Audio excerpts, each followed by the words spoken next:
Our next speaker is going to be talking about a topic that is hot at the moment, no doubt about it.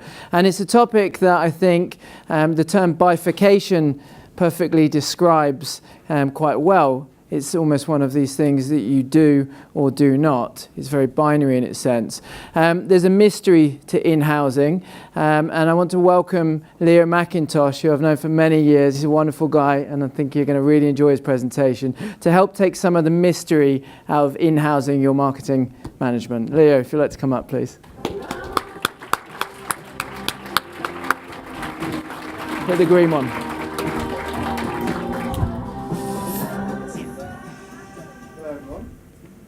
Get rid of that thing. So I'm here to talk to you about in-housing and trying to unveil all these secrets and all these benefits you can get from it, which are just tied down in marketing speak at the moment. So what I want to convey is that it is the in thing, it is trending. Try and give a definition to what in-housing actually is. Break it down for things that you can use yourself and that will be useful for you, and how you personally can succeed with it. So, to echo what's been said previously, we do live in times of change, and in-housing has come up more and more over the last 18 months.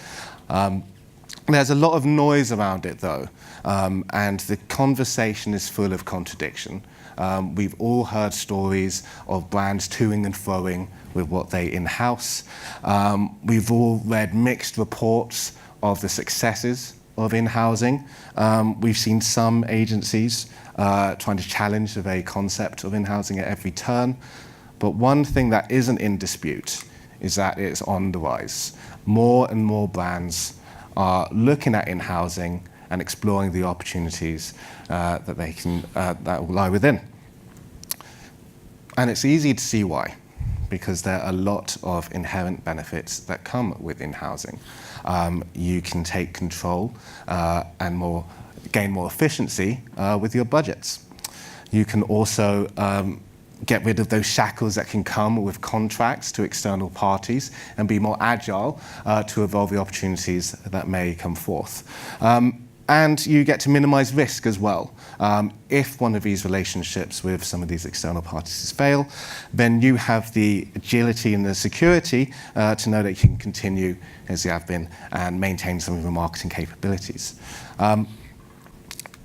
So what is in-housing? We know it's good. We know a lot of brands are currently using in-housing for mixed results, but can we put a definition of it? And can we actually get clarity so we can apply it upon ourselves? Well, if you read up the definition of in-housing, you may find yourself more confused and a bit more deflated. To bring functions or services into your organization's capabilities, which I think we can all agree is a bit dull, quite unhelpful, and not really practical to us. And it can all be a bit intimidating, especially when all you hear are brands doing in-housing themselves. And if you don't know exactly where to start, then you may feel yourself a bit lost. So let's break down in-housing, and let's try and make it applicable for yourselves. And how do we make this whole in-housing concept a bit easier to unpack? Well, first things first, in-housing is easier than you may think. In-housing is quite a fluid concept, and it works along a spectrum. It is not black and white. In fact, I think it's more blue and yellow on that slide. And you can really tailor it to your business needs. Regardless of the size of your organization, you can take as much or as little as you want in-house. You can dive in at the deep end or just dip your toe in. So try to filter out the noise. Try to be inspired rather than intimidated by all that you see around you. And make sure you're planning accordingly when first going about in-housing. And if you do filter out the noise and you read through exactly what brands are doing when they're in-housing, they tend to fall within 4 distinct buckets.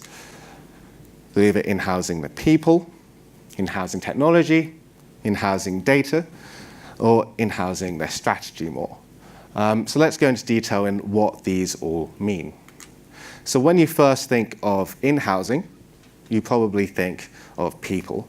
When you're in-housing these new capabilities, how do I make sure that the team are ready to handle these new responsibilities? And it can be quite an overwhelming ask to begin with, because you have to keep in mind what their capabilities are. Do they have the best chances of success? Do you need additional resource? This may require you to restructure, recruit, retrain, or a combination of all three.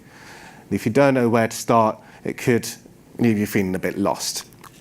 So take a deep breath when going about this and prioritize. Audit what your current capabilities are and don't rush into anything too soon. It may be that you just retrain a few individuals that are currently within your organization first before recruiting an entire team. But make sure you audit first and plan ahead before going full throttle, because we've seen there have been a few cases where in-housing has not been thoroughly thought through, and it's led to a lot of backpedaling. We at DQ&A have had experience through all areas of this. We've sat in interviews during some of our partners' recruitment process. We've supplied resource when they're trying to recruit themselves. And we also have led on training.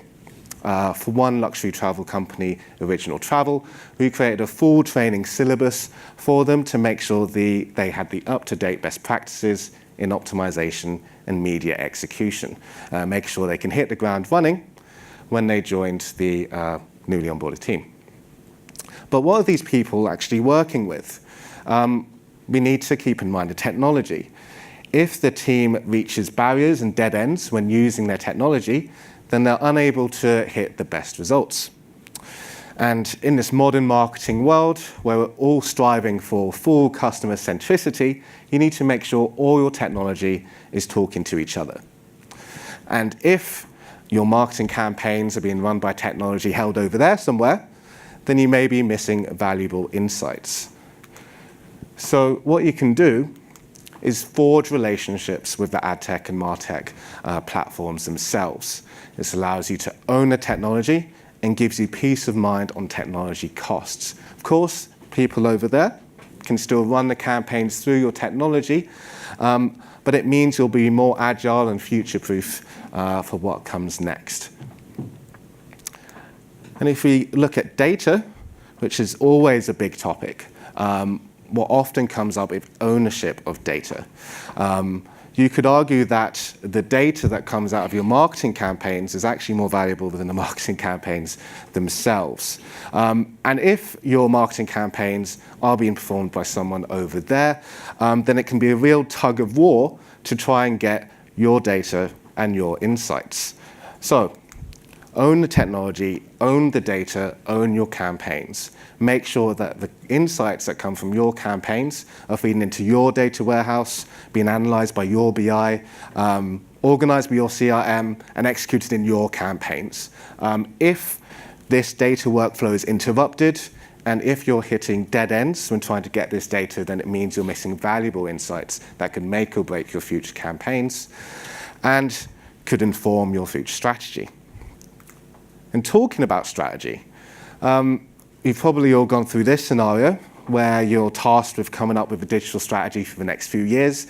You'll reach out to your channel owners, you'll reach out to your external parties, and you ask for their input. And they'll pitch to you a new proprietary tech, a new platform, or a new service, or new rebranding. And it may all be well and good for putting money in their pockets, but is it really in line with your business objectives and your business goals? It can be quite a gamble to pick exactly what works for you and make sure that you profit at the end of the day.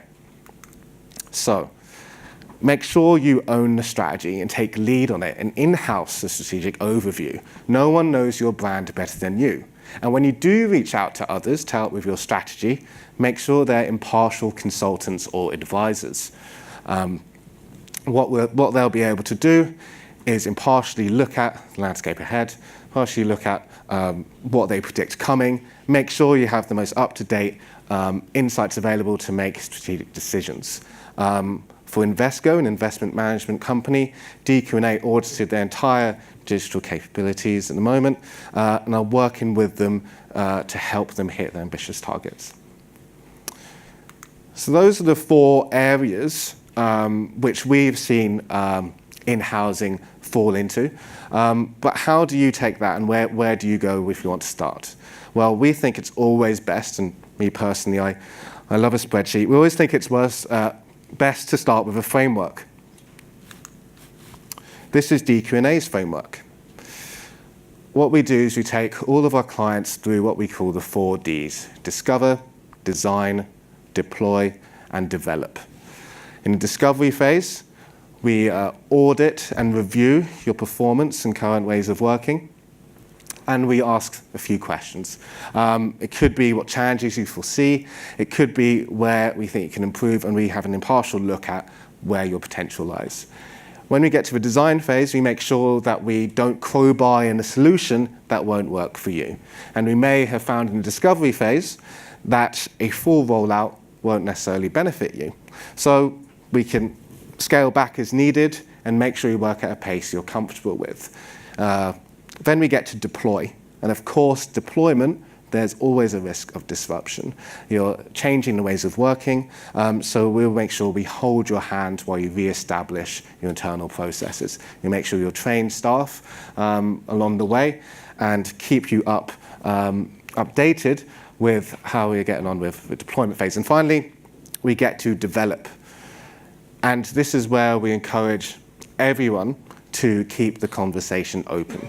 Just because you've completed one in-housing project doesn't mean that's it and you can rest on your laurels. Of course, in this industry, we're always evolving. So continue the conversation with your advisors, continue looking into the marketplace and seeking opportunities to evolve. So where do you go from here? If you're curious to start in housing and want to take the first steps, this is what we'd advise. Try not to be overwhelmed by all the intimidating coverage that can come about within housing. Be excited. Filter out the noise. Make sure you tailor and audit what works for you, and then implement at your own pace and your own comfort. Understand what you want to achieve and form a plan. Don't execute anything that could lead to a significant impact on your ways of working and your internal processes until you've completely got peace of mind in the timelines and the logistics. Don't try to do everything at once and make sure you set realistic timelines. And be open to opportunities and advice. Once you reach the end of this tunnel, monitor your competitors, monitor your market conditions, and be open to evolving. Thank you very much. Thank you, Leo. Put that on there. So we've got time for 2 questions. All right. I must admit, it's slightly uncomfortable sitting here hearing you talk about in-housing, but it's something that is happening and we need to embrace that. Does it mean that the agency is dead, not needed anymore? How does the agency play into this model? Yeah, of course. So there's a lot of expertise that are in agencies at the moment. So we just need to, I think agencies just need to evolve and see how they leverage that expertise. It may be building a consultancy arm within the agencies. Hello? It may just be. But I think, yes, there's a lot of knowledge in agencies at the moment. So they shouldn't feel too threatened. They should just be agile and evolve with the requirements and yes, use that knowledge and try and answer their clients' needs and questions. And why don't businesses move in-house quicker? What are the barriers to doing it by tomorrow? Well, I think it is something that you definitely shouldn't rush into because it can be quite disruptive. There are examples of a few, such as Intel, an agency inside, where they've made in-house too soon without considering everything. So I do think a proper plan is required first. Consider the disruption, consider the restructuring needed, and be realistic in your timelines and build a business case. Build a business case. Cool. Thank you very much, Leo. Thank you. Appreciate that. Thank you.